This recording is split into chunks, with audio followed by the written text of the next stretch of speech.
Taste the Daily. Jammu காஷ்மீரின் பகல்காம் தாக்குதலுக்கு பிறகு ஆபரேஷன் சிந்தூர் மூலம் பாகிஸ்தான் மீது இந்தியா தாக்குதல் நடத்தி வருகிறது.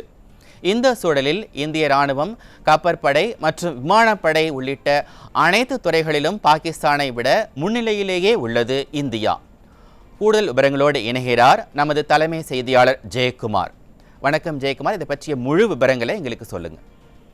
வணக்கம் மணிபாரதி. இன்றைக்கு பாகிஸ்தான் எடுத்திருக்கக்கூடிய ஒவ்வொரு நகர்வுகளையும் இந்தியா தொடர்ந்து முறியடித்துக் கொண்டிருக்கிறது. அவருடைய முயற்சிகள் அனைத்தும் சுக்குநூறாக்கப்பட்டிருக்கிறது. குறிப்பாக இந்த ஒரு நெருக்கடியான காலகட்டத்தில் இந்தியா தனது தீவிரவாத தாக்குதல் இருக்கக்கூடாது என்கிற கொள்கையோடு போரிடுகிறது. பாகிஸ்தான் அப்பாவி மக்களை குறிவைத்து இராணுவம் மற்றும் அங்கு இருக்கக்கூடிய தீவிரவாத அமைப்புகளோடு இணைந்து போரிடுகிறது. இதுதான் இந்தியாவினுடைய ஒற்றுமை, இறையாண்மை என்பதை இந்தியா தொடர்ந்து காட்டிக் கொண்டிருக்கிறது.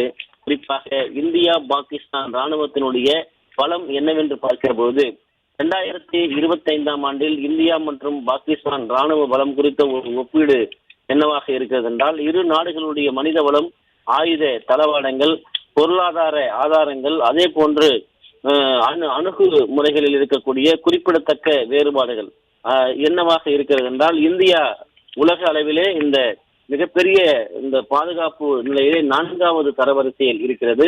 பாகிஸ்தான் 12வது இடத்திலே இருக்கிறது. இந்திய ராணுவம் இந்த பாதுகாப்பு படைகளுக்காக ராணுவ பட்ஜெட்டில் மட்டும் சுமார் 79 பில்லியன் நிதி ஒதுக்கீடு செய்கிறது. ஆனால் பாகிஸ்தான் 7.5 பில்லியன் மட்டுமே, அதாவது 9 மடங்கு அதிகமாக இந்தியா நிதி ஒதுக்குகிறது, 9 மடங்கு குறைவாக பாகிஸ்தான் நிதி ஒதுக்குகிறது. இந்தியாவின் தொழில் மேம்பாடு, ஆயுத கொள்முதல் எப்போதுமே முன்னிலைப்படுத்துவதாகவே இருக்கிறது.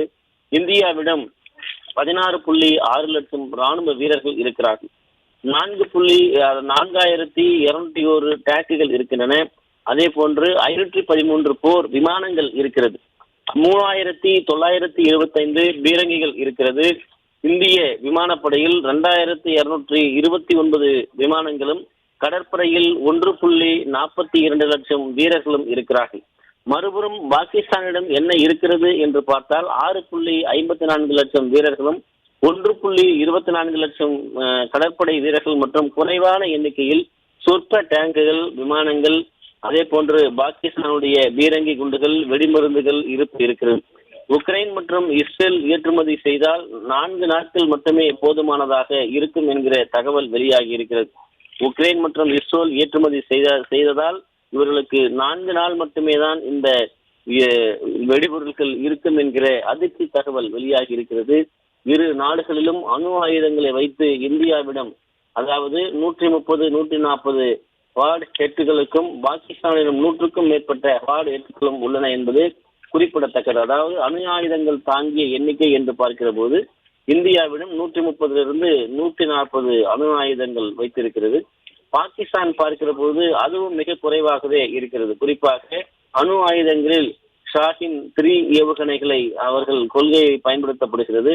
இந்தியா தற்காப்பு மற்றும் பதிலடி கொடுப்பதற்காக ஜம்மு காஷ்மீரில் பகல்காம் தாக்குதலுக்கு பின் இரு நாடுகளிடையே மிகப்பெரிய பதற்றம் சூழ்ந்திருக்கிற இந்த சூழ்நிலையில் ஆபரேஷன் சிந்தூர் மூலமாக வான்வழி தாக்குதல் மற்றும் சிந்து நதிநீர் ஒப்பந்தம் நிறுத்தம், அதே போன்று வாகா அடல் அந்த சாலைகள் நிறுத்தம், மறைமுகமாக இருந்த அனைத்து நடவடிக்கைகளுமே நேரடியாக இந்தியா துண்டித்திருக்கிறது.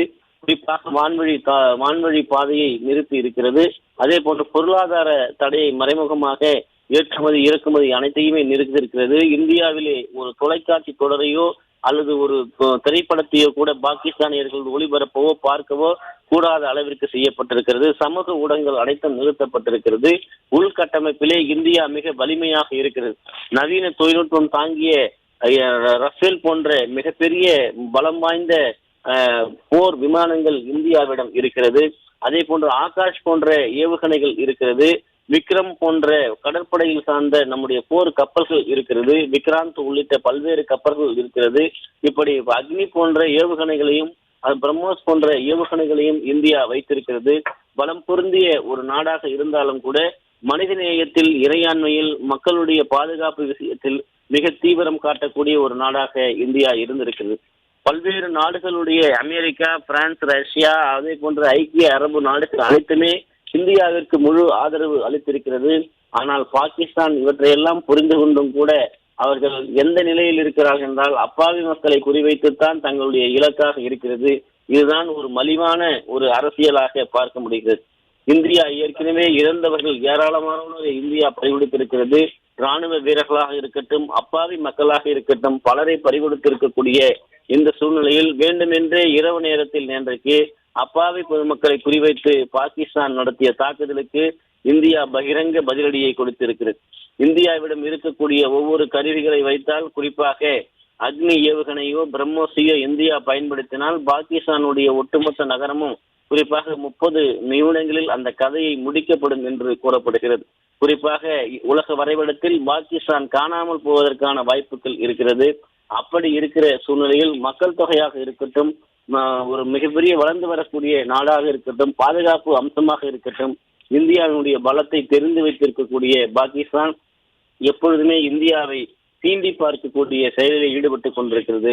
அதற்கு தக்க பதிலடி இந்தியா கொடுத்திருக்கிறது. நேற்று இரவு முழுவதுமாக நடத்தப்பட்ட பல்வேறு தாக்குதலில் இந்தியா மிக நுட்பமாக, மிக தெளிவாக ஒவ்வொரு அடியையும் எடுத்து வைத்து கண்காணித்து இலக்குகளை நிர்ணயித்து துல்லியமாக அடித்து நொறுக்கி தும்சம் செய்திருக்கிறது. இந்தியாவினுடைய முப்படைகளுடைய வீரம் இன்றைக்கு பறைசாற்றப்பட்டிருக்கிறது. பாகிஸ்தானுடைய ஒவ்வொரு நகர்வுகளும் முறியடிக்கப்பட்டிருப்பது குறிப்பிடத்தக்கது.